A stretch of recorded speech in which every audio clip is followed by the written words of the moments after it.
Hello, and welcome back to another exciting episode of Mind the Force, a nerdy podcast about Star Wars and mental health.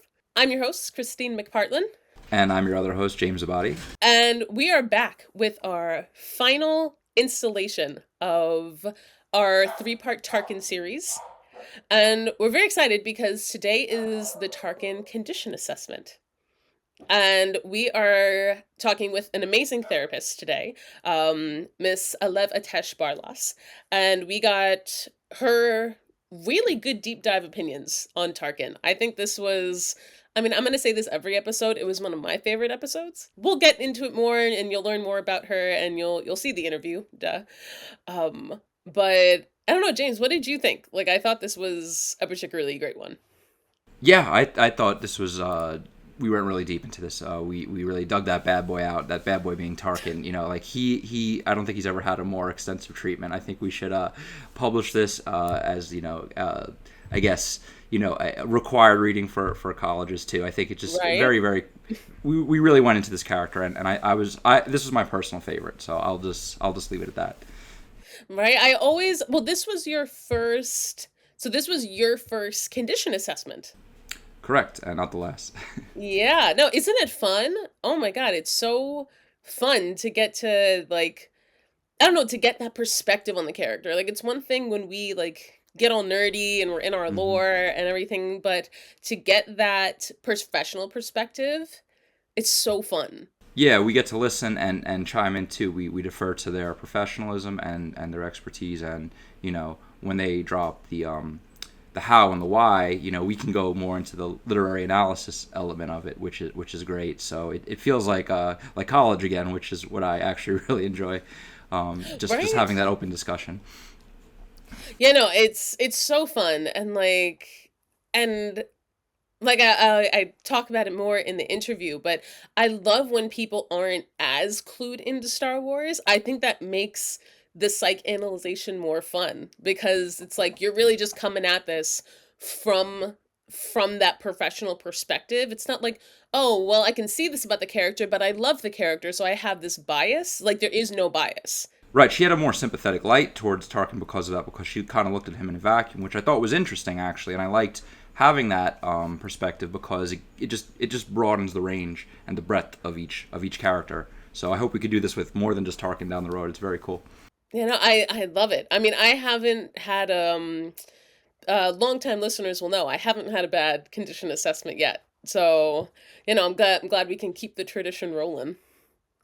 But we are now going to dive right into it. But as usual, as is typical here at Mind the Force, we have the little business before the big business. So, to stay up to date on everything Mind the Force, please follow us in all the places. You have mindtheforce.com. You have Facebook and Instagram. And you have all of your favorite podcast streaming platforms from Spotify, Apple Podcasts, Pandora, Amazon. I believe we are now on iHeartRadio, Pocket Cast, Castbox, all these places where you can go and you can click. And isn't that fun? And you can stay up to date on all of our big Star Wars thoughts and feels. And if you would like to share your big thoughts and feels, then you should shoot us an email at mindtheforcepodcast@gmail.com. We are here for the thoughts, the questions, the feels, and the smoke, as always. Please someone send us some smoke. I don't know about you, James. Very I'm feeling very firm in my Star Wars lore knowledge these days, and I haven't had anybody test that. Yeah, yeah. It's nice to have that juxtaposition a little bit, just some contrast. So I always like to hear from everyone. Anything new, anything different. It's just nice to feed the fire really, and that's how the conversations evolve. Right? One day someone will send us some smoke. We'll say we should just start saying controversial shit. We should just be like, I don't know, like Yoda's a bitch anyway, and then just something to piss people off. He ain't that old. He ain't that old. I bet he's only 500. I bet he's lying. Yeah, prove it, prove it. Yeah, see his birth certificate. Let's see, what planet was he even born on? You know, Right? Um, right? Anakin was extremely emotionally stable. Oh. most stable Sith. The most stable Sith. Like, Vader, not an angry dude at all. Not Tor. I think he was rather chipper, actually, underneath that mask. Hey, he didn't get cut in half. Well, as Vader, he did as Anakin. So. Right? He got a little chopped up. Just a little scratch. Just a little lava burn. It's fine. It's fine. Do you want to hit us with our content spoiler warning and we can get this ball rolling? Absolutely. Mind the Force podcast is a retrospective on Star Wars characters across all Star Wars content. All films, TV shows, novels, comic books, and video games are up for discussion. If you don't want some aspect of currently released Star Wars content to be spoiled, you know the drill. Turn around now. Bravo, my friend, bravo. So today, or I guess the other day, as you'll see, we're not wearing the same clothes as in our interview. So it's almost like a hashtag latergram is this entire episode. Very Jedi of us. Very Jedi. Past, present, future, it's all relative. We had the immense delight of talking with Miss Alev Ates-Barlas, who is a licensed marriage and family therapist and a certified trauma specialist. She's been working with individuals and couples in various therapeutic settings, and her clinical focus is on attachment ruptures, relational issues, and trauma spectrum disorders. Relational trauma, complex developmental trauma, single incident trauma, chronic stress disorder, as well as post-traumatic stress disorder. Additionally, her experience has her trained in the treatment of depression, anxiety, family issues, couples counseling, and postpartum issues. She's trained in the phase model of trauma-informed treatment and AIP model as a trauma specialist, and she focuses on the internal workings of the mind, brain, body trio, separately and together, to help with a more wholesome practice of health for clients. She is integrative in her approach to intervention and is informed by the best practices in the field of trauma-informed care and mental health. She was an absolute delight to speak with on Tarkin. She'll speak to this more in her interview, but she specializes in working with military personnel. And as I mentioned, like treating post-traumatic stress disorder, PTSD. And I think she just broke Tarkin down so eloquently. I really enjoyed this conversation a lot. It made him more real because of her real world analysis. It gave him, a little bit more flesh on his bones. Now I felt like he actually does exist in a sense. Right? We know his psyche in our world, so therefore he's embodied more I guess solidly, in the Star Wars universe. I think so. And I mean, I guess we get to do that with every character, but I feel like Tarkin is the one. It's weird, he's like a supporting character, but I feel like he's one we do get more fleshed out information on, just because of the Tarkin novel and because of like the amount of comic books and how we really do get to go into his mind and his private moments. Like, for example, like we don't get that with like a Cad Bane. Like, we don't have any information about Cad Bane's childhood. All we could do on that episode was like infer. Right. And I guess as George Lucas should have said, Tarkin is the key to all of this. Tarkin is the key. He really is the linchpin. All right. I think without further ado, please enjoy our interview with Miss Alev, and we'll see you guys later. Good afternoon, Alev. How are you today? I'm doing well. Kristine, how are you? Doing very good, very well, and enjoying that period between like the holidays when time isn't real. I could kind of work, I could kind of not, just kind of waiting around for New Year's. Yes. Yes. Absolutely. And so we join you from some interesting points of the world. So I know I'm in semi-wintry Long Island. James is in sunny Mexico. What a jerk. Mm-hmm. And I know that you're up in snowy Ithaca. I am, and we're really enjoying the snow around this time of the year. Oh, I'm sure it's beautiful. If I could take my house, like pluck it and put it upstate next to a big mountain, I would. Long Island's very flat. It's a very flat fish. I don't think I've ever been to Long Island. It's okay. Okay. um, but thank you for joining us today. My Thank you for joining us pleasure. today. We're very excited to get your professional insight on a very complicated guy. You know, as usual, our old favorite Grand Moff Wilhuff Tarkin, in all of his military glory. And you know, I hope that it was an interesting character for you to learn a little bit about. It is. It is. In fact, I don't know if I told you about this, but I do specialize in the treatment of PTSD, and I work with the military population. So this is really in line with what I do. So yeah, I was very intrigued and interested in him as a character. No, that is perfect. That's exactly the kind of expertise we wanted, particularly for this character. Uh-huh. And that it does have that very strict military perspective. That he Yeah. was very like he's very much a product of his environment, like Mm-hmm. whether it's his childhood environment or growing up in like the military school and then going on to be such a prominent military figure. I was like, we Mm-hmm. need to get somebody military focused because it's such a specific area. So I'm interested, and I'm looking forward to having this conversation. Let's get going. Amazing. Well, before we do get going, we have to ask the age old question. I mean, what is your experience with Star Wars? Are you a fan? Are you new to the universe? Are you like, what the heck is Star Wars? What are you talking about? Well, it's not that bad, but I have to say that I'm no expert either. So I've definitely seen the big movies, not necessarily the shows that are, out there nowadays, or I'm not familiar with the written stuff on Star Wars.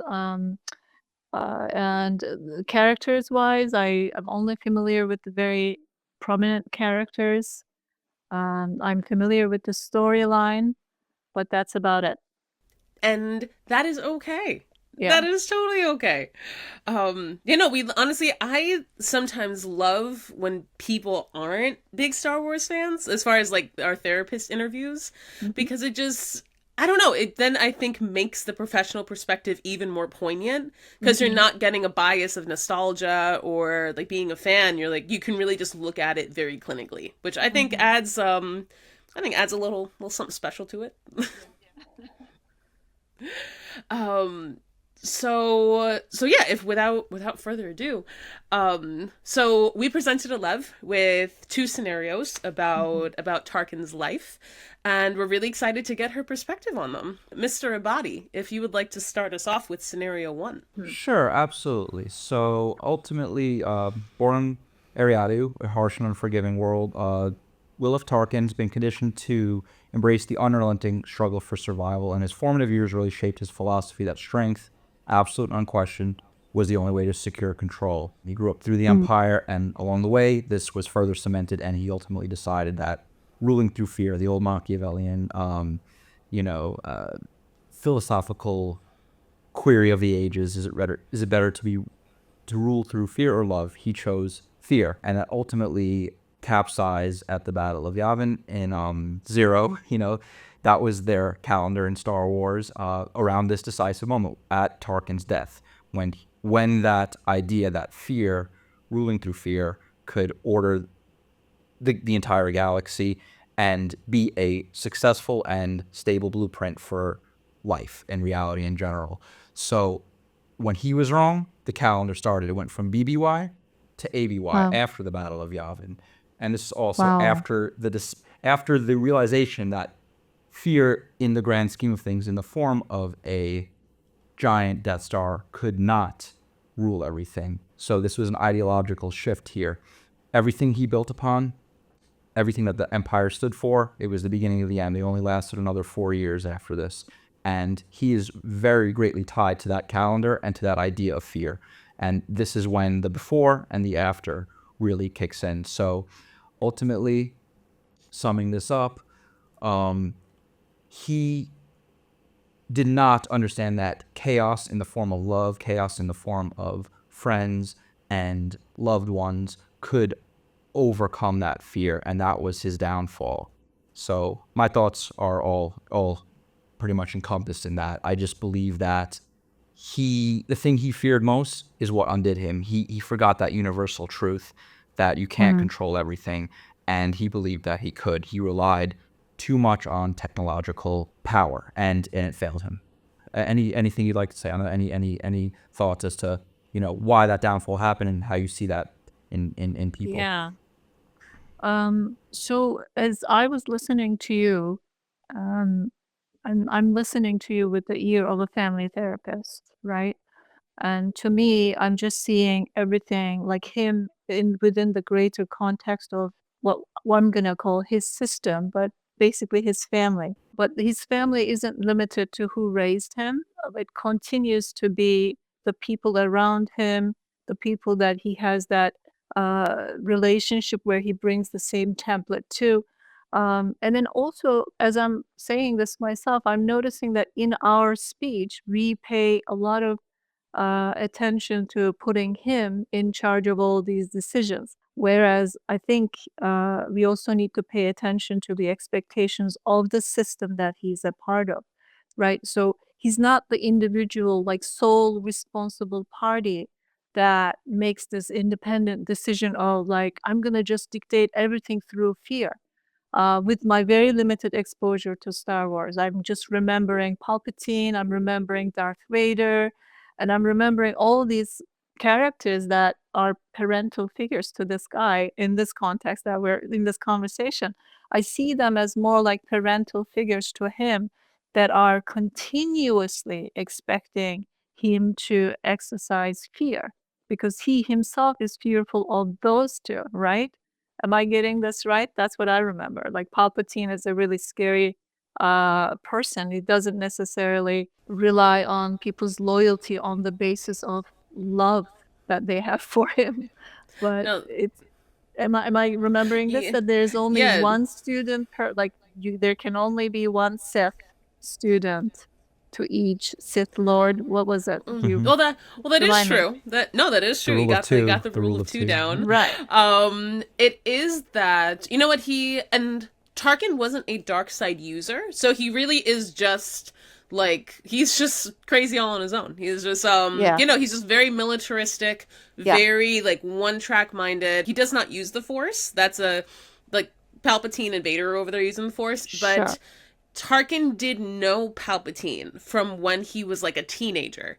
And Got so it. Palpatine, what he's very good at is grooming people. And so he was playing a very long game with his grand plan. Yeah. And he did meet Tarkin at a young age and really got his claws into him at a young, like, formative age, where it's like, oh, like, look at this, you young man of promise. Like, I'm a senator, and I would love to like see you progress. I would love to see you maybe go into politics, and like really started like grooming him and like digging into those roots and making sure that Yeah. he had like control over kind of where Tarkin was going to turn in his career because he saw the potential. It's like, oh, Yeah. this is someone I can use in the future. If I get him in a position of power, that'll help me and my goals and my power.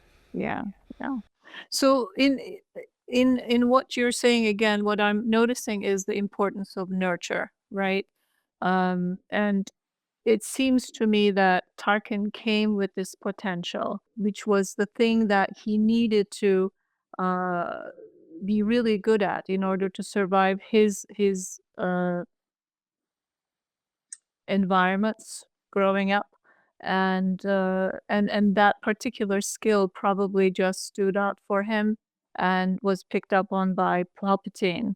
So for all intents and purposes, if this was a family in my room, I would just say, good job, right? I'd say you did what was expected of you. What else are you capable of? And in only then you would see that kid would actually be starting to think about, seriously, what else am I capable of?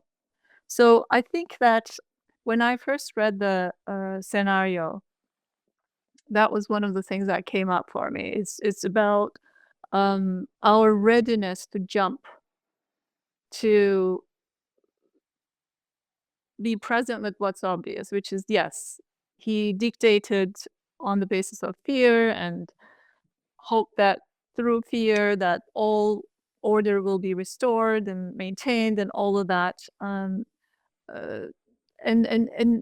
knowing the obvious and understanding the obvious isn't necessarily making the systemic changes that we expect from individuals as well as the systems. So my brain was more occupied about um, not necessarily seeing him in the context of failure or evil or the limited choices that he did, or maybe like how justified it was for him to be failing at the end, given how rigid he was and all of that. Because all of those descriptions also in my book apply to the Jedi and their choices. They're equally rigid, right? And we're just expected to jump right onto that ship and believe that, their way is the highway, even though they have a softer presentation. At the end of the day, it's just as fundamental as what we are complaining about this guy. So, am I making sense so far, or am I No, no, rambling? no. That's fantastic, and I couldn't agree more. The Jedi have a very rigid way of life, but that's a different rant for a different episode. I also think that he's inevitable. If it wasn't Tarkin, it would have been someone else. Because it's like you said, the system produces people like him. It's just Yeah. he was the most willing to push the button. He was the one in the galaxy who had no qualms, and Palpatine could count on him absolutely to carry this out. And that's why Yeah. Palpatine put him in position. Palpatine could have put That's anyone he right. wanted. He chose this individual. That's where you could talk Yeah. good and evil, because there are layers and dimensions. As an individual, sure, we wouldn't do the same thing we'd like to think. But maybe in the system, had we grown up on Ariadu and been in this family and then been nurtured that way and ended up in this political position and this military position, maybe we would have made that choice too. So the question now comes down to, right, the system. And Yeah. with him especially, he was just the most apt at thriving in that system. And he was kind of, so in a way, they say that, right? Is it better to be, I guess, a ruler in hell or just a civilian, in heaven, sort of thing? He chose to be the ultimate winner in the galaxy, but as Star Wars Episode 4, The New Hope showed, he was the ultimate loser because he literally lost that battle. And it wasn't just him though. It was that system that took a beating. And again, that's what created the entire calendar. It changed the calendar in Star Wars. And it's not the individual, it's not Tarkin. It's not AWT, it's not after Will of Tarkin, it's after Battle of Yavin, because it symbolizes what he was attached to. He was just a cog in this overarching machine. So what you say, I completely understand, and it jives with the Star Wars lore as well. Mm-hmm. And it's very interesting. I guess I have so many interesting thoughts with failure and morality and schizo-layered. I love it. Particularly from a military point of view, just a bit jumping off of James's point, in that Tarkin could have been anybody. Like, he could have been, anyone could have been in that position of power, just if they had that, like, kind of lack of empathy that Tarkin had, if they had that no failure or, like, death mentality like Tarkin was raised in, that we'll talk with the next scenario more about. But as far as that military perspective, I guess from your experience with military personnel and people with PTSD, is that almost that lack of individuality. Like, you're part of you're almost like a number in this bigger system.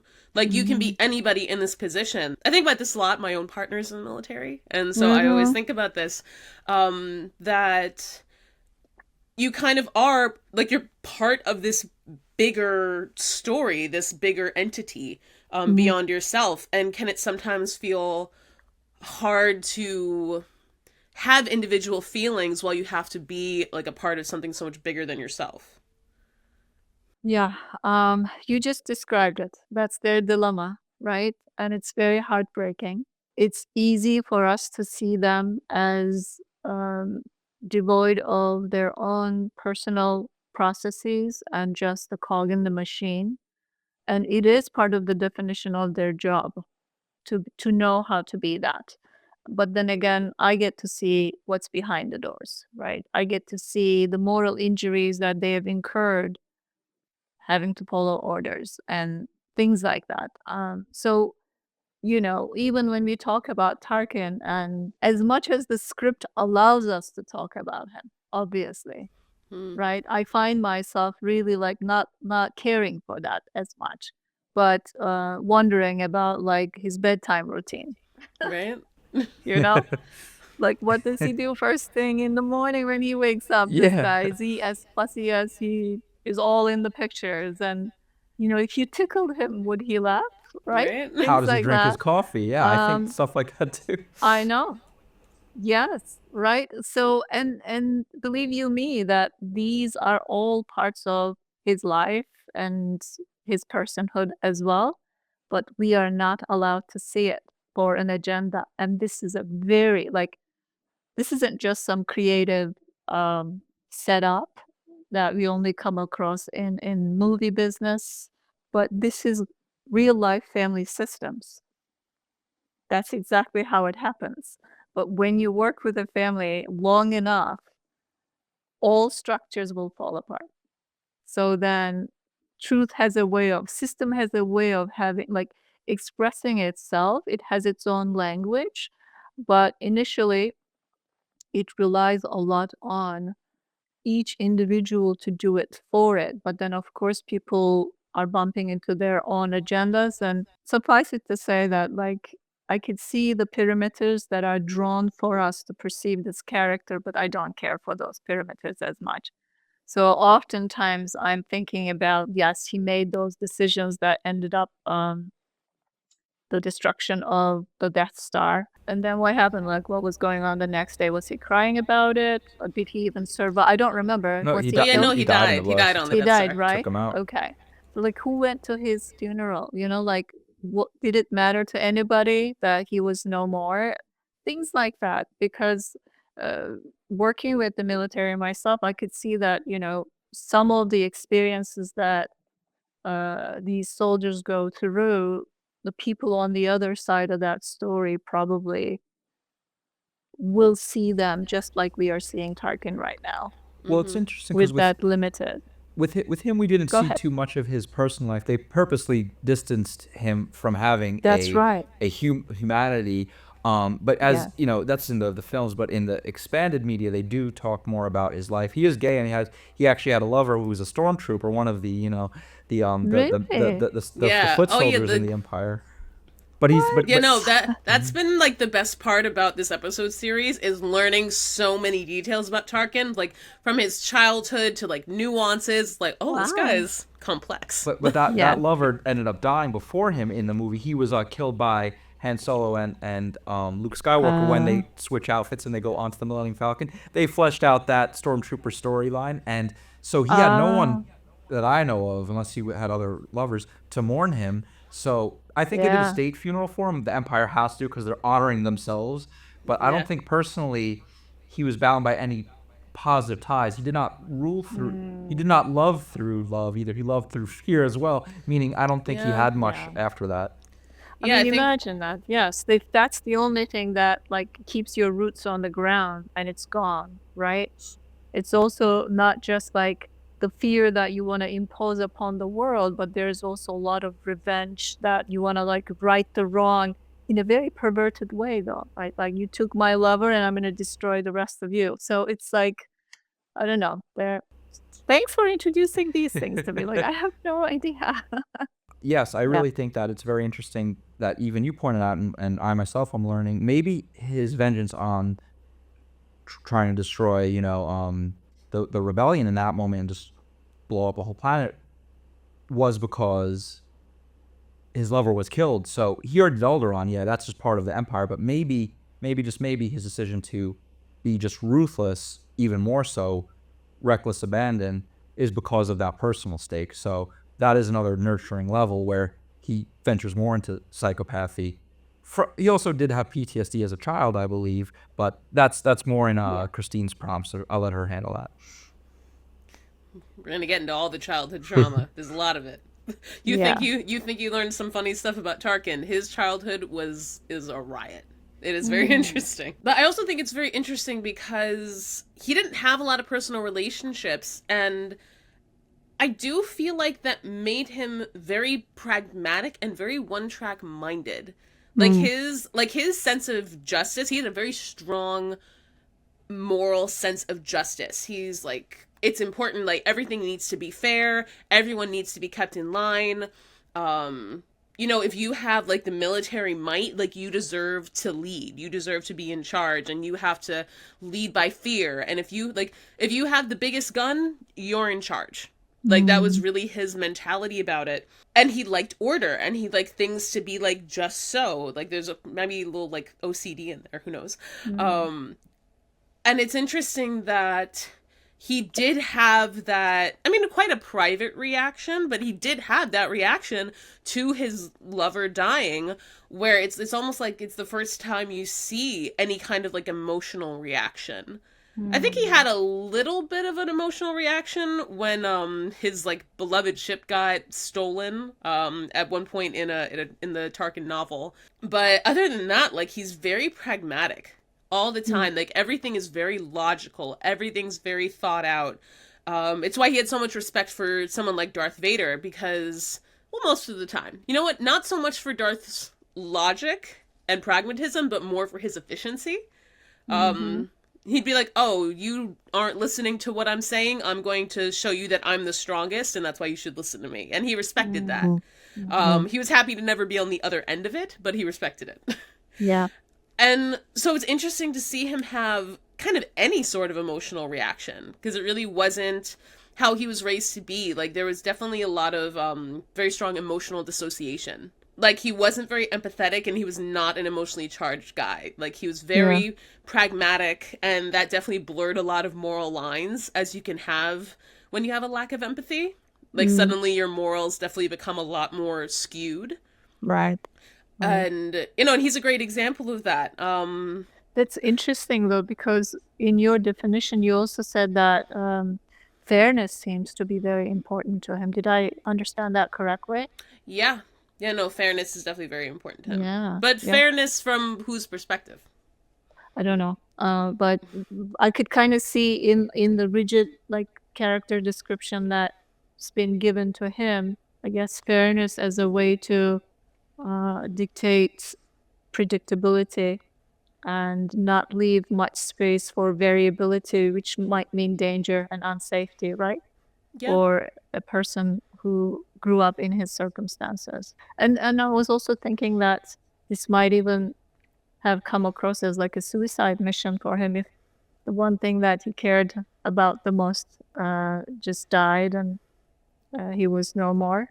Then the psychology that follows that can be very much like I don't give a shit. Like already we think of with him as not giving a shit all that much.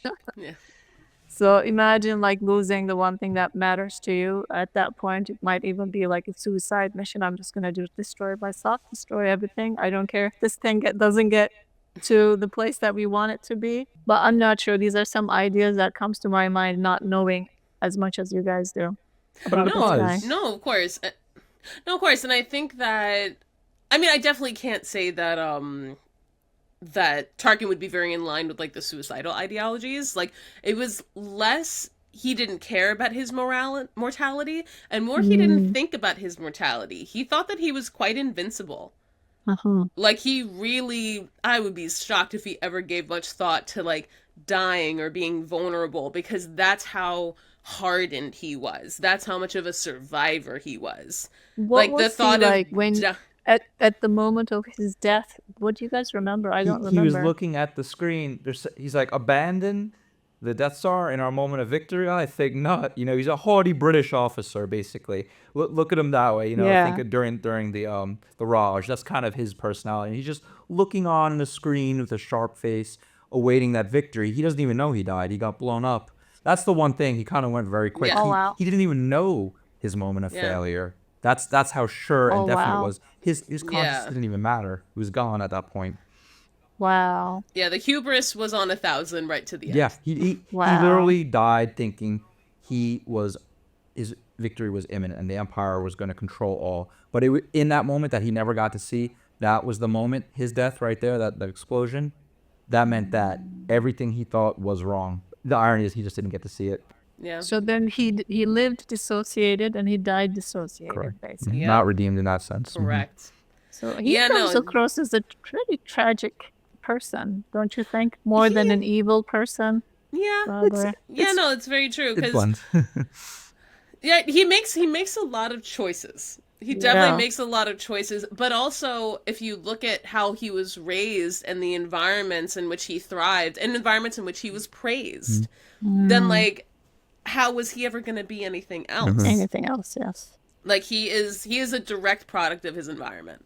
Mm. Right, and his Mhm. rigidity, as hard and as hard lined and hard nosed as that rigidity was, it shows you the influence of that environment because that's all he really was. So it was Right. super environment in that case because you can't have such an ordered person. It's at the top of the pyramid there, the hierarchy, without that structure happening to him. And that's he was just in a box. I think that this is a perfect time as we get more and more into kind of his nurture and why he was the way he was. I think this Hmm. is a good time to mosey on over into scenario two, Okay. as it focuses a lot on his very colorful childhood. Okay. Yeah, And we we're can't wait to tell you on more that. about that, Alev. It's a doozy. Yep. I'm excited. Let's hear it. So the second scenario that we presented Alev with was as Well, a child on the harsh planet Iriadu. Tarkin grew up in a militaristic family that valued discipline, survival skills, and strength above all. His family subjected him to grueling trials in the unforgiving Carrion Plateau terrain, where he faced life or death situations designed to toughen him up. While these experiences honed his strategic mind and survival instincts, they also instilled in him a belief that vulnerability and compassion were weaknesses. These Mm. formative years deeply shaped Tarkin's worldview, creating a foundation of emotional suppression and a reliance on control. As an adult, Tarkin's childhood trauma manifests in his cold, calculating demeanor and his disdain for emotional connection, which he perceives as a liability. This inability to engage with others on a human level isolates him, fueling his ruthless ambition and need for authority. Beneath the surface, unprocessed pain from his upbringing drives his actions, leaving him incapable of trust or meaningful connection. His rigid mindset, while appearing as strength to others, reflects the unresolved wounds of his past. What were some initial thoughts from this, and I guess how have you seen this maybe play out in real life with some of the people that you've worked with? I mean, I would say the concept of vulnerability seen as weakness is very relevant to their experience, the military population. And it's hard to not agree with them in the context of all the scenarios that they've been through, right? All the experiences that they've been through, that allowing emotion in that moment, um, in the way that vulnerability dictates or teaches us, isn't relevant to the moment, right? So their profession is really double binding when it comes to um, having an optimal relationship with their emotions like we can. So, in that sense, I'm just reminded of so many conversations. I'm also an EMDR practitioner. I am a trainer and a consultant, Andrea approved. So this is the major tool that I'm using when I help people process trauma. And as they're processing trauma through EMDR, I get to witness a lot of details of what happened. Like if they were to just tell me about what happened, they wouldn't be able to tell me the way that EMDR allows them to tell me, right? So I get to see a lot of different portions of their experiences, and really truly in that context, vulnerability or expressions of emotions or giving opening space even for emotions other than the ones that kind of like fuels you towards action can be threatening to their life in that moment. Now, I'm not there to judge this. It's not my job to decide or give them like ethical boundaries or barriers to their experience. But what's intriguing to me is to see the validity of their claim, which is like emotions. What are they, right? Why do I need to be vulnerable? That's ridiculous. Like, I just need to get shit done. Like, and excuse my language, when you work with this population, sometimes you also kind of they imprint on you with their tough talk and everything. It's So, fine. We are not a child friendly podcast. It's all it's right, it's, okay. it's all fucking fine. So I can see why he thinks that vulnerability is not an option for him. Right? So feelings are liabilities. It makes sense to me. Like, he makes sense to me, but don't get me wrong. I'm not his apologist here. But I can say that I can understand this guy while I also disapprove his choices. The thing is though, in a galaxy so big, the consequences of those choices statistically just go beyond what we can possibly do on this Earth. For instance, like what he did was he destroyed a planet. He destroyed Alderaan. If you remember, Carrie Fisher's watching. He destroys her homeworld in front of her. Now, if that were Earth, that's it. Existence is over. But since it's in a story in which many planets exist, it was way smaller of a percentage of total human life, for instance, that is measurable. However, what he would have done would have been the most, we would call him worse than Hitler. We'd call him worse than Stalin because even they didn't destroy the Earth. This guy did destroy a planet, and he was the first to ever do so. So he actually, in a sense, did the most evil thing in history, even if it was the product of a system. But it's interesting when you move it to fiction and statistics into the real world as well. Like now, if he did that here, of course, he'd be the worst thing.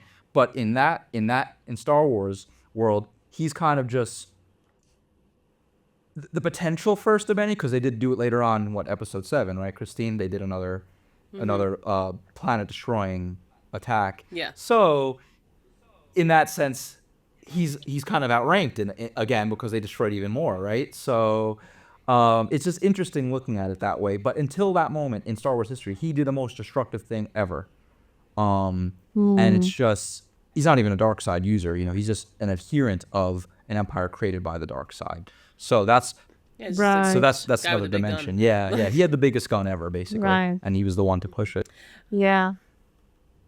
Yeah. It is interesting to see you bring it up, like statistically, like how like evil the destruction of Alderaan was. And one of the many wonderful Star Wars novels out there, one that was written in the 90s that was really great, it came out after Return of the Jedi, was called The Courtship of Princess Leia. I think I've told James about this book before.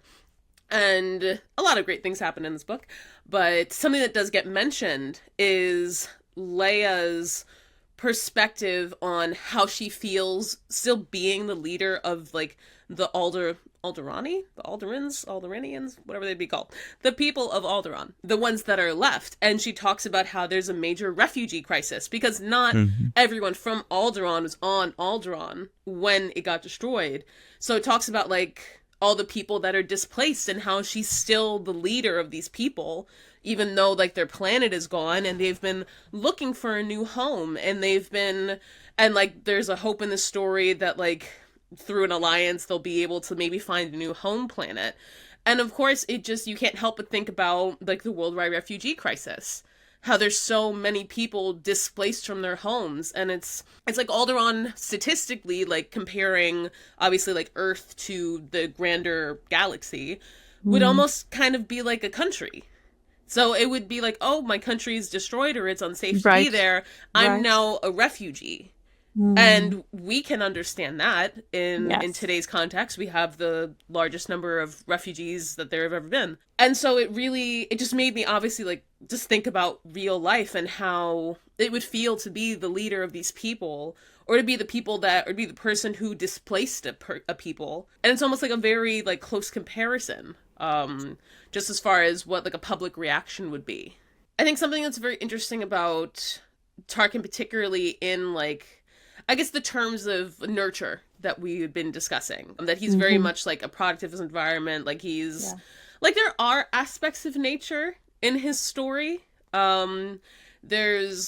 There's one particular story that we're big fans of in Tarkin's history, where he was very young, maybe like 6 years old or something. And he and his little brother, he did have a little brother, go on kind of like a little field trip with their dad. Their dad he was essentially one of like the leaders on their planet, on Eriadu.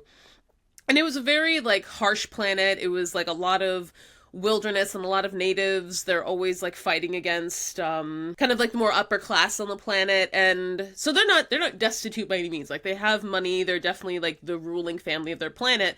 It's just kind of more of like an outer rim, rougher, more desolate planet. And so they go on this kind of field trip with their dad, and they're off playing, and his little brother, who's like about 3 years old or so, like falls and like hurts himself.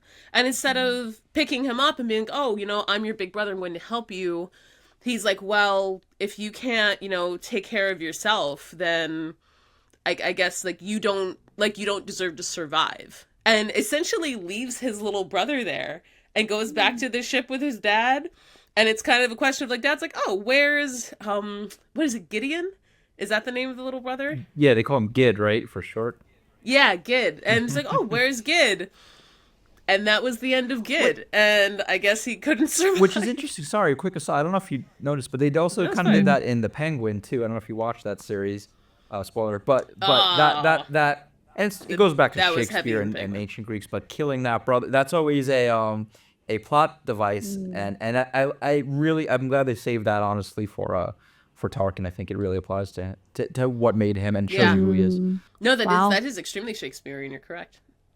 And so there's that aspects of nature where it's like, where did this little boy learn this? And I mean, as you learn more about his parents and kind of their very like strict, like militaristic viewpoints, they're very survival of the fittest. They're very, you need to earn the food on your plate, you need to rule with an iron fist, you need to learn how to be the strongest and the most powerful, and that's like what makes you deserving to dole out justice and leadership. And there's tons of examples where they are just they're very harsh hands. Whether it's like we talk about the Carrion Plateau, which is essentially the wilderness of the planet. And when Tarkin is about, I want to say 10 or 11, his uncle comes into their house with like two other like big burly guys, and it's like, okay, you're going to come with us and you're going to survive out in the wilderness with us. Like we're gonna essentially he does this every summer from like 11 to 17. And he would go out there for a month or two at a time with his uncle into the wilderness and just survive. And so it would be pitting him against wild animals, having to hunt for your food, having to survive in really harsh conditions. And it was kind of this family tradition that that's what the men of their family would do. And that is No. really what would almost like hone, like it was a rite of passage.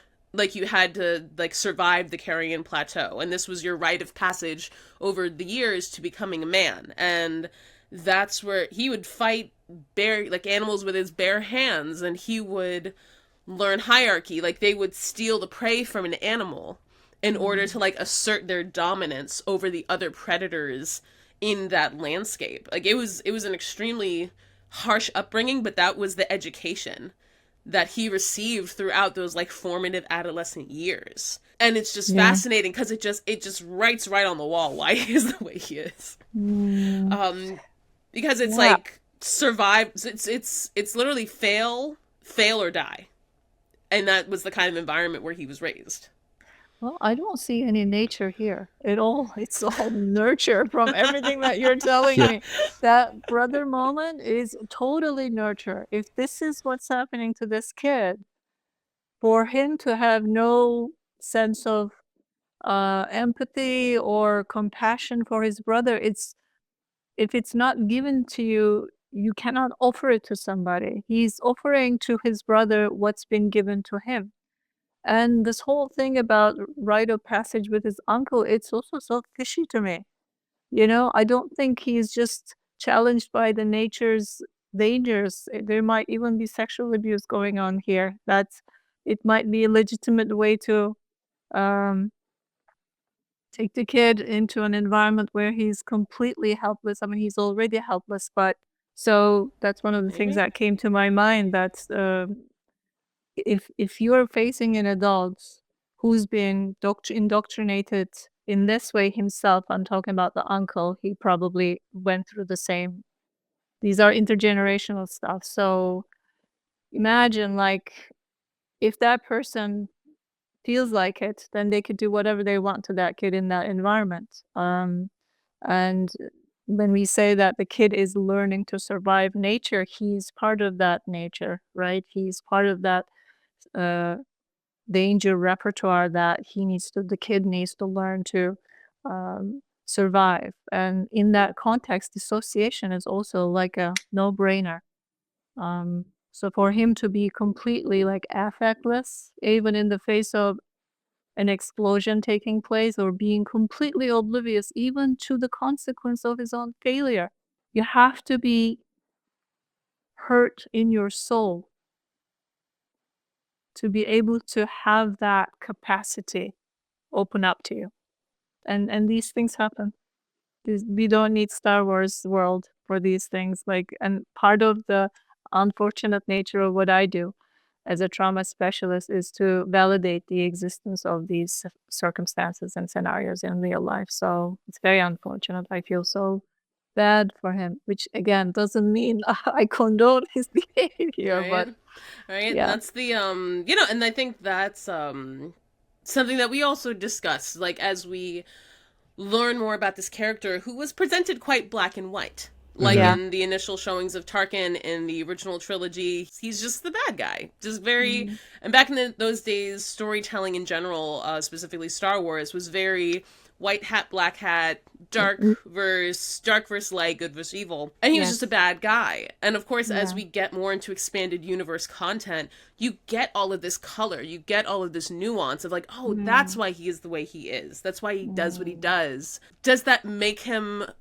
are we supposed to see him as a better person? Are we supposed to change our viewpoint? Like, are we supposed to Mm. have empathy in the face of all of his bad deeds? And I think those are like the larger existential questions I then ask myself. Like, do I then feel Right. bad for this person? Do I then forgive this person? Mhm. Mhm. And well, I don't know. But what's your thoughts, James? Well, it's great because I like having these conversations where we have a professional on yourself, because we take, the what's been done in fiction, strip it away down to its barest, bones, and say, okay, these bones, these also apply in the real world. So we can apply that Mm. knowledge to Tarkin now, knowing his full story. And you do see, even in the comics, goes back to the High Republic, which is centuries before, they're churning out Tarkins just like him. They're just as rigid. If they had the same capability, they would be Yeah. just as psychopathic in terms of their actions. I've seen like one or two good Tarkins in the comics. In terms of like being loving people, I think they were kind of exceptions rather than the rule. But 98% of them have been just like him, or would have become just like him had they had access to the Sith and a Death Star button, basically. So like him and what's the other military family? The Tags. How do you say them? Tags. The Tag family, Tagge. I never actually Yeah. heard it pronounced, Yeah. but yeah, I'm pretty sure they also in the comics as well. They're also ruling by the Machiavellian fear, and it seems to be a family nurturing event, but it goes beyond family. It's empire as well. They're just they're just feudal lords within this overarching feudal system, basically. And it's or empire, but it's statistically, when you actually start looking at the numbers of who's unlike the rest of their family, it's very few. Those families are hereditary noble, like, monster producers. They just keep churning monsters out into the galaxy, threats that will destroy everyone, and I think a lot of that is the mindset, the rigidity, and the ideologies that they have that keep churning out new galactic citizens just like them.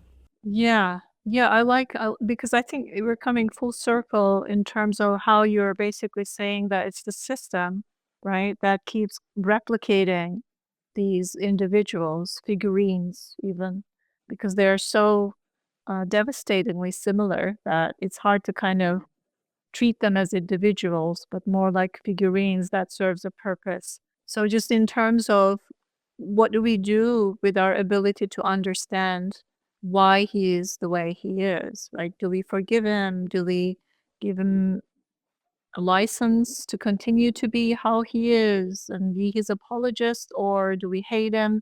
What we can understand is how strong we are with our own decisions to contribute to the creation of people like him or circumstances like the one that he was surrounded by.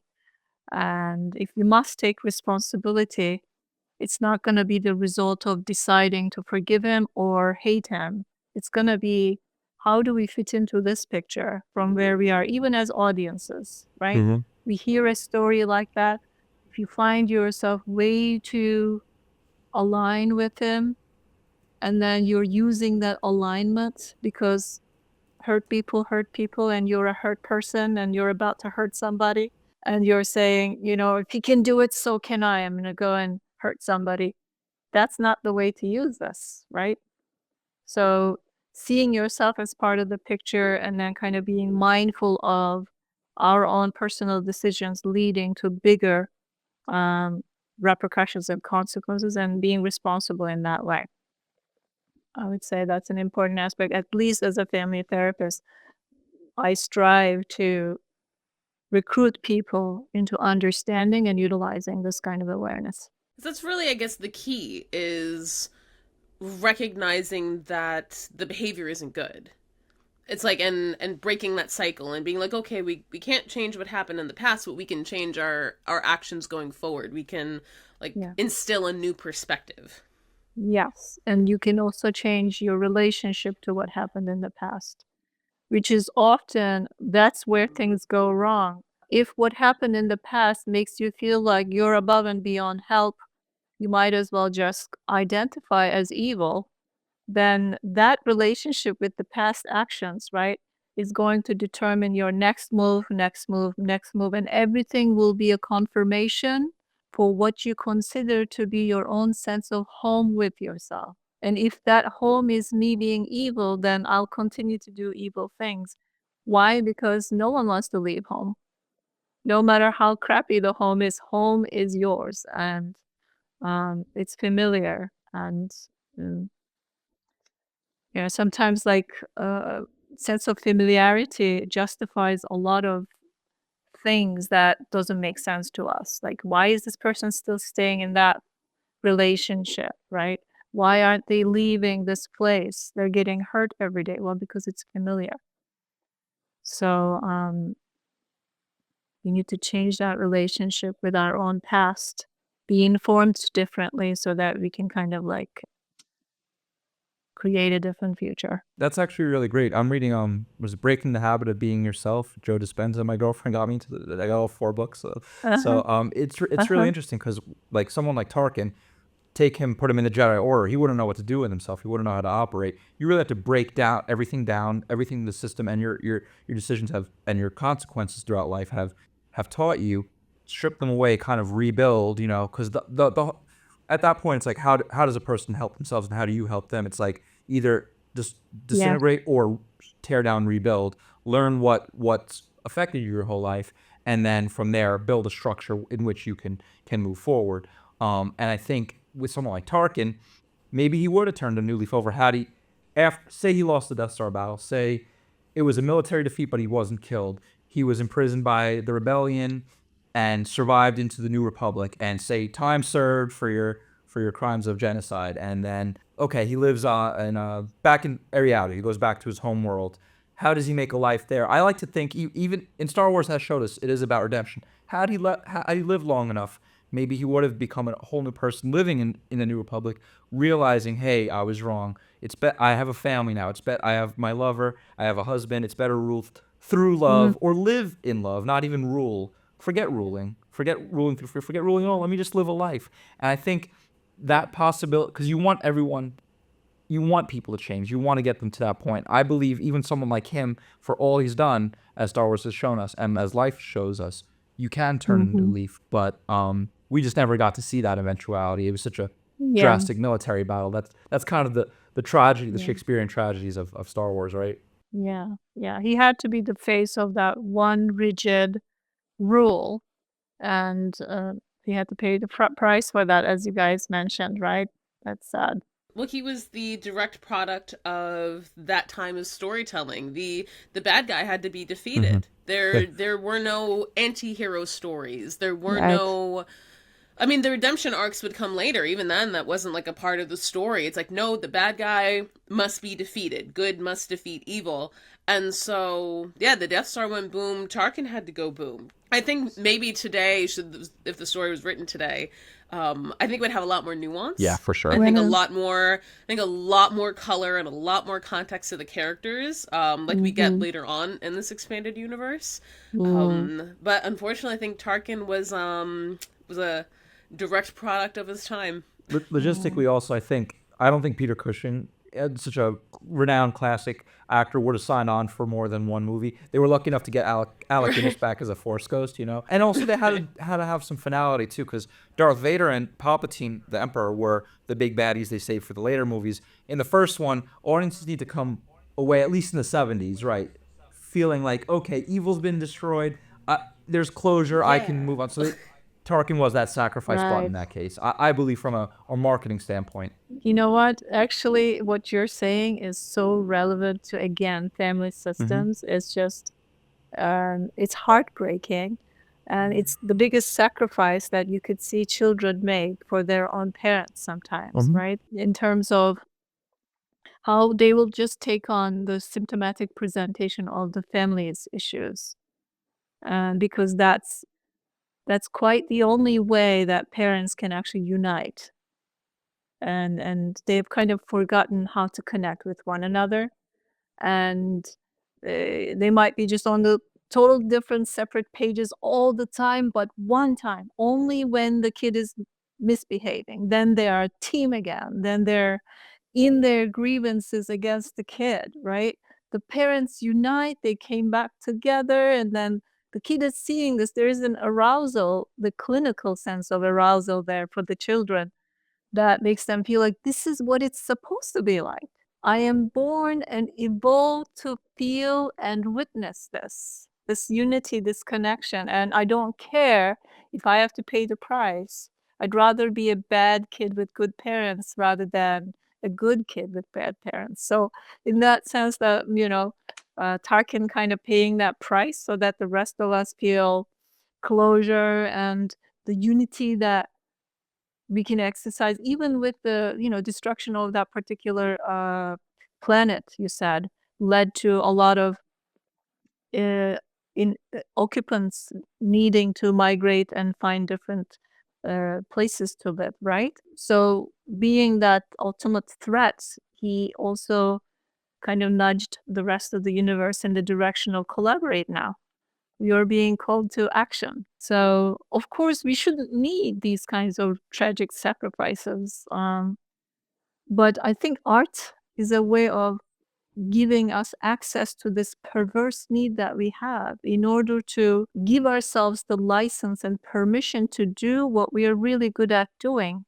We need to see people hurt sometimes. That's absolutely true. That's actually really interesting and applies. And art shows us that too. And sometimes the artist will poke fun at us. Like in Joker 2, for instance, it's a total rebuttal of the audience.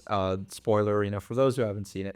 But it just I will see it soon, but I go won't ahead. give the plot It's away, but okay. it's just anti-audience in that sense. That saying, "Hey, you loved what he did in the first one. Now let's see what the audience. Let's see who are you to judge, sort of thing. You're no longer in the juror's Got it. box. You are on trial, really, and it's very Kafka-esque, which I like.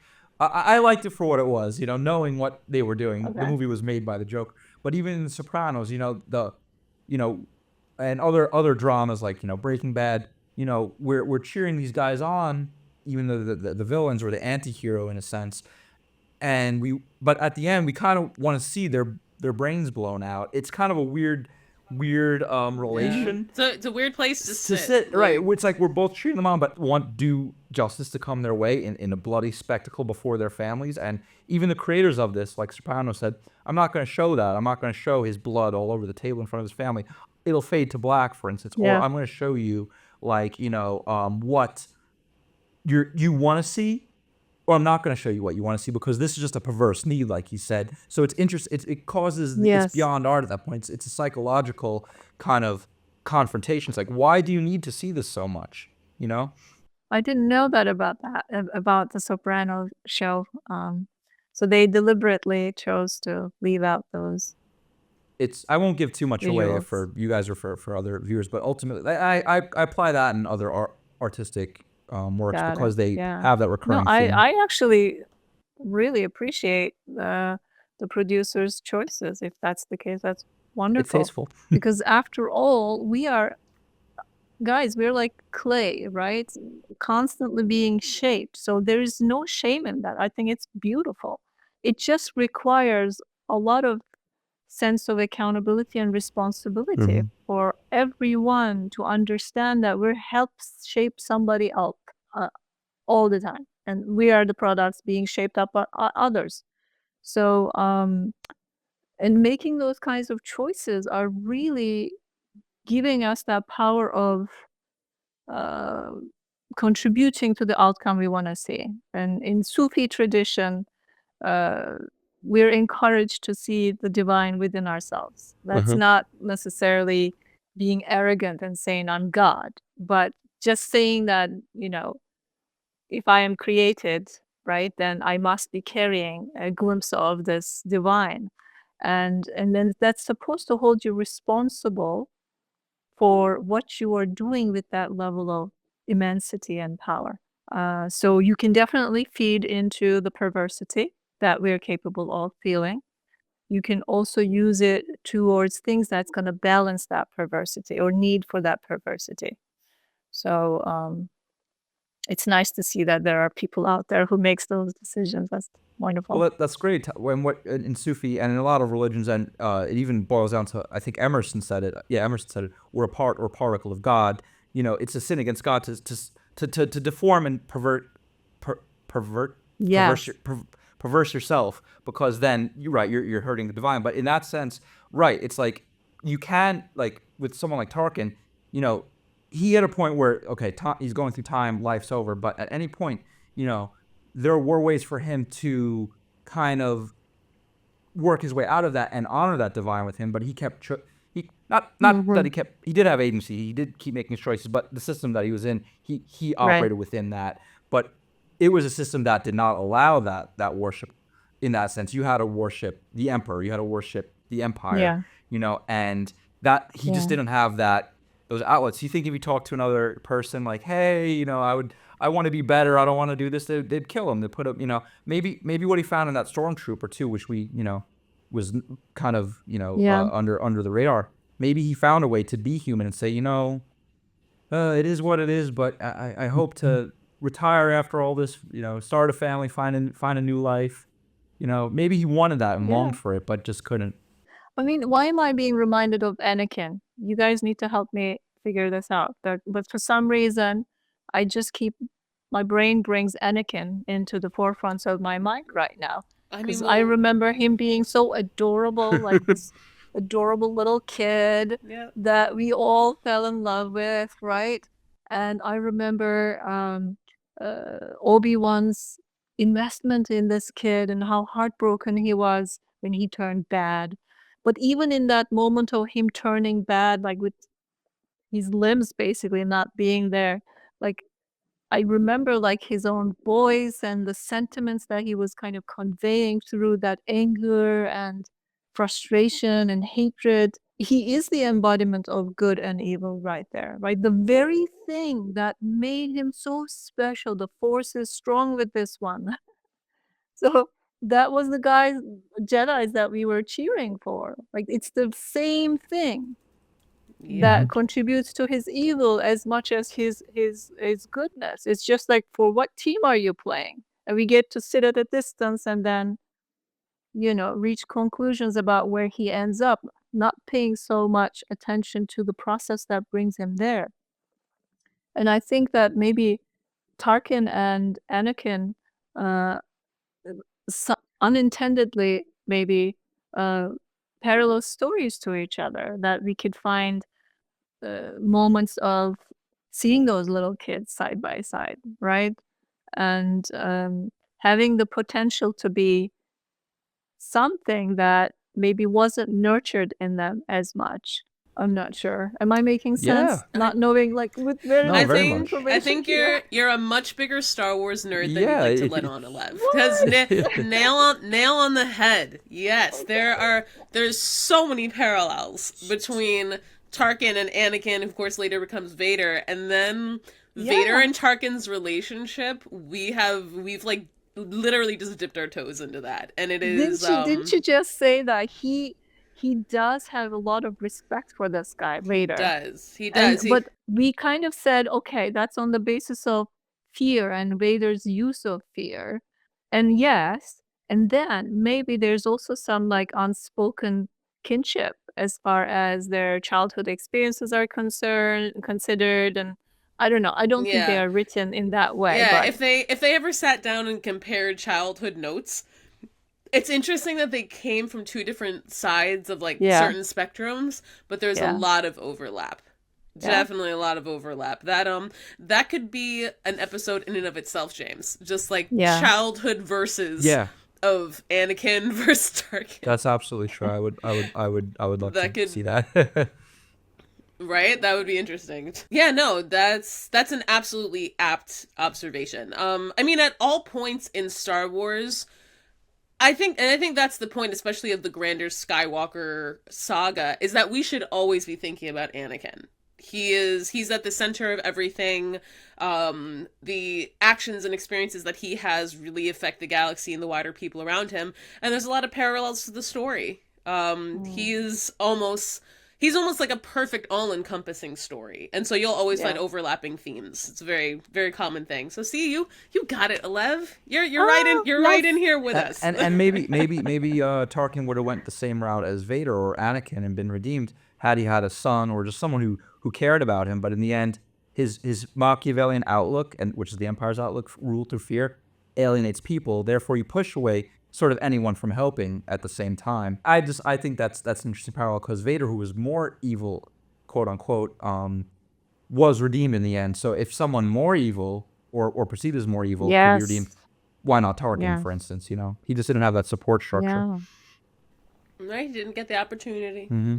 And lost the one person Yeah, that spoke to his in a humanity, in a in a right? very off-screen, very Yeah. unknown scene, but that speaks to the pathos of it. And I'm also noticing like the symbolization with Vader. Last I remember of Vader before he became this breathing machine, right? Um, he was Anakin and he was mutilated heavily, but he was still Anakin. And I'm just thinking about my feelings throughout this character. As long as I see his face, right? I'm feeling it right here. Like whatever it is that I'm feeling, it feels warm and fuzzy right here. Even when he's screaming out like, I hate you and things like that towards Obi-Wan, whom I love also. I'm still not upset at him. I'm sad for him. I'm crying for him. But as soon as he switches into like those gears are being put on and he becomes Darth Vader, um, I don't have to struggle with uh, putting Anakin and evil acts together because they gave us an out of having to struggle with this dilemma, right? Like we can totally see Vader as a different entity away from the good old memories that we have of Anakin. So there's a certain kind of sanitization that's going on around the good and the evil, whereas Tarkin doesn't have that luxury. He has to have the same body to inhibit whatever potential of good that is there, together with all the evil that he's capable of doing. So, in a way, as audiences, we are not allowed to cut slacks that we are able to towards Vader, to Tarkin, a character like Tarkin, because he's not a degree removed from his own, uh, like the evil and the humanity together. It's easier for us to process that duplicity as the onlookers and the audience when we look at Vader versus Tarkin. Am I making sense? Absolutely. Yeah, then I love that observation. No, and it's true. We do kind of get to desensitize ourselves, being that Vader's behind the mask, and it's very clear like he's the dark, he's the evil. But it's And very poetic. It's very it poetic. is. It is We very don't have to poetic. feel personally about that. We're like, no, this isn't the kind of evil that's gonna catch me in the corner. So like, oh, it's romantic. It's Exactly. poetic, right? Right? And then you look at Targan, this like thin guy with bags under his eyes, and he's just wearing dull colors, and he's always fussy and I don't know, evil looking. All of a sudden, that could be my stepfather. That could be my, I don't know, ex-boyfriend. That could be my Right? bad uncle. All of a sudden, he is this immense projection board. Yeah, and he's very much the face of the Empire, because no one Yeah. really sees Palpatine. They know, like, oh, the Emperor, he's all powerful, but he wears a hood. You don't really see his face often. Yes. And people don't really... Vader is not a public-facing guy. Like, if you're in the military, you know who he is. Like, you know that he's just kind of this big, scary, mysterious, like, muscle for the Emperor. But everyone knows Tarkin. He's, like, the face of the Empire. He is the face of power and military Yes. might. Yes. And yeah, and he can't remove himself from that. And I No. don't think he would want to. As his I character don't was, I think don't think he he's would been want to. taught to. I don't think he's been taught to. If you have two eyes, but if one of your eyes have been covered since the day that you were born, you will just orient yourself. Your way of making reference to your own existence will depend on having a single eye, even though there's nothing wrong with your both eyes, right? And then 70 years later, someone just removes the whatever the blockage. It's going to be totally disorienting to you. So it's about having that option given to you or not, in the case of this guy. So I do find that as an extension of his quote unquote sacrifice for the rest of us to sit here and just kind of like, you know, look and make sense of what he represents in that world. But again, so tragic. Yeah, and that's the beauty of Star Wars. You know, it can go that deep. Yeah. I love it. This was exactly what I wanted out of today, Alev. Likewise. Thank you. Thank you so much. Do you have any final thoughts on someone I hope you've learned a lot about? Well, yes, I'm right now thinking about his image, and I'm definitely finding myself more quiet, right? That says something. He's humanized as far as I'm concerned. He's humanized in my mind, and that is not going to turn me into someone who can legitimize evil acts. However, I'm doubly aware of, as I'm always, you know, what my actions, what kind of repercussions that our actions can create on the rest of the world. So he's a good reminder for that, I think. The importance of nurturing versus nature. Well, thank you so much for your time and your extensive expertise today, Lev. This was wonderful. It's been a pleasure. Thank you for allowing me to be part of this dialogue. I don't think I would have ever like thought about doing something like this. Thank you for pulling me in. Thank you for being here. No, thank you so much for your time and your professional insight. This is great. Like I said, you don't gotta be a Star Wars fan. You just gotta read. Turns out you're right. Yes. Yes, I win again. Yes. Yes, you did.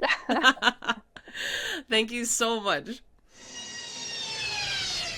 And welcome back, boys and girls, to the land of the present. I hope that everyone enjoyed the interview conversation with Alev as much as we enjoyed recording it. I think that was great. I feel like she left more of a Star Wars fan than she came in, and that's so satisfying. Yes, and we also left more of a psychology fan as well, too. You know, it's very interesting to go that deep and apply that to the real world. That's kind of what we're here for, too, so you can always take things out of that. So, you know, this is a really interesting episode. I would love to communicate with you all, as with Kristine. You know, we would love for you to contact us on our socials and on the website. You know, you can always just reach out and throw smoke our way, you know, or tomatoes, yeah, even if you want to, because that's how the dialogue keeps moving. And these are points we can bring in our condition assessments going forward, you know, and it helps us develop our lens and the questions that we tailor to our guests. Right? I would love to know, like, the experience of maybe people who did grow up in more, like, military families, whether it's, like, army brats or people who just grew up in really strict households, or people who went on to be like military personnel for whatever personal reasons. And it also really makes me think of like whenever I think of Tarkin and like all of like that military mindset, I can't help but think of the clones and Yes. stormtroopers, especially like you have someone like Finn who has like that internal battle with like individuality and like his time as a stormtrooper and like kind of being treated like a cog in the system. And then you have the clones and like they're striving for individuality despite the fact that like they were literally manufactured to be like one of like a million. It's a beautiful, poignant aspect of Star Wars to make us care so much about clones and, have a whole series based on it, the Clone Wars and more, So I think it's really, I would love to hear from vets and service members. And I'm sure, some in the world throughout history have had, PTSD even watching Star Wars is probably too real in some cases, even though it's science fantasy. But I would love to hear from anyone, who has served and is listening to this podcast, because it would just be, really illuminating. It would fill out the pie that we need to fill. It gives us the complete picture. So please, if anyone is serving or has served and has any critiques or commentary on Star Wars, shoot it our way so we can throw it out there. Yeah, no, that would be cool just to get like the perspective, whether you're a Star Wars fan or not. Though the chances of someone who isn't listening to this pod aren't as high as we'd like. Though, tell your friends, tell your family, tell your sister, tell everybody. Yeah, no, who knows? I don't know who knows the dialogue we could get. Yes, the door is open wide, honestly. So that's what we're here for: exploring possibilities and just seeing where everything goes, seeing how far this rabbit hole goes, to quote Morpheus. Yes. Yeah, no, thank you to Alev for your time today. You are an absolute delight.